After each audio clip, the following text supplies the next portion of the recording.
Thank you, Chairman, and everyone. My topic is brain activity with a chronic low-back patient. It's my sure.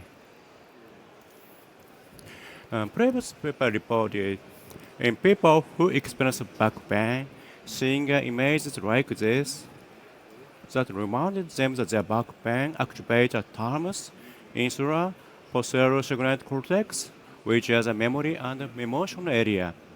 So, chronic low back pain affects the brain activity. It is my clinical question. Does the brain react similarly to verbal cues? It does to visual cues about the back pain. So, my purpose of this study to examine the brain activity in chronic low back patient in the response to verbal stimulation related to the low back pain. We recruited 20 cases having the chronic low back pain over the 3 months. We also recruited 20 cases without low back pain and age and sex matched. Survey items are shown here the slide.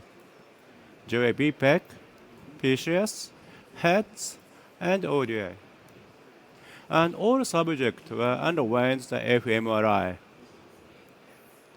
Here is the fMRI protocol. Subject heard two types of the comment during the MRI. First, neutral comment, not related to back pain. For example, I like a reading a book. And second is a pain comment related to back pain. So, for example, I think my low back pain never improved forever. So, including the negative message for the patient.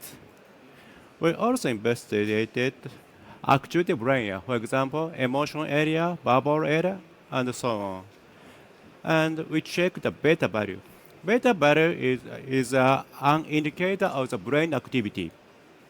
And beta value divided into three types. Neutral condition is a beta value when hearing neutral comment. Pain condition, hearing the pain comment. P minus L condition is the differences between the neutral and pain comment. We performed two analyses. First is a comparison of the brain activities between the low back pain group and the control group. Second is a comparison of the problems with the brain region that was significantly different in the analysis one. Here's the result. Amygdala activated significantly higher in the low back pain group.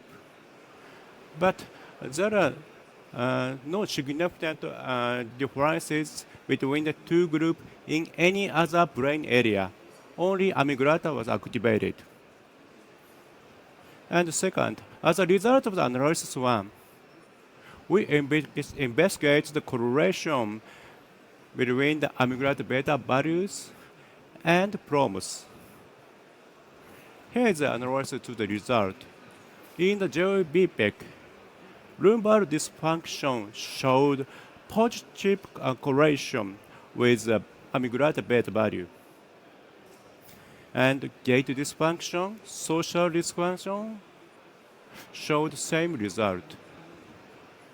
And psychological disorder too. So, very strange result. The better the lumbar function, the more the amygdala activated. In the ODI, negative correlation between the activation of the only left side amygdala of the disc. And there are no correlation between the heart PCS and amygdala beta active values. The discussion. Generally, amygdala function is proceeding emotion and controlling fear responses. So this study, the amygdala was significantly more responsive in the low back pain group. So it means a patient with chronic back pain might have been suggested to experience fear and anxiety hearing the low back pain topic.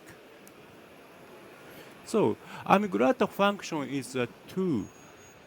Right amygdala have evoke and memory of the fear experience, On the other hand, left side amygdala has excite inhibitory function to nociception, so like a painkiller. So in this study, our subject hearing the robacteric evoke the fear experience from the right amygdala. On the other hand, they get a pain relief from the left amygdala effect. In conclusion, chronic provoking patient specific amygdala activation in response to verbal stimuli about low back pain, evoking fear-related responses. So I think emotion processing is crucial in management chronic low back pain. Thank you for your attention.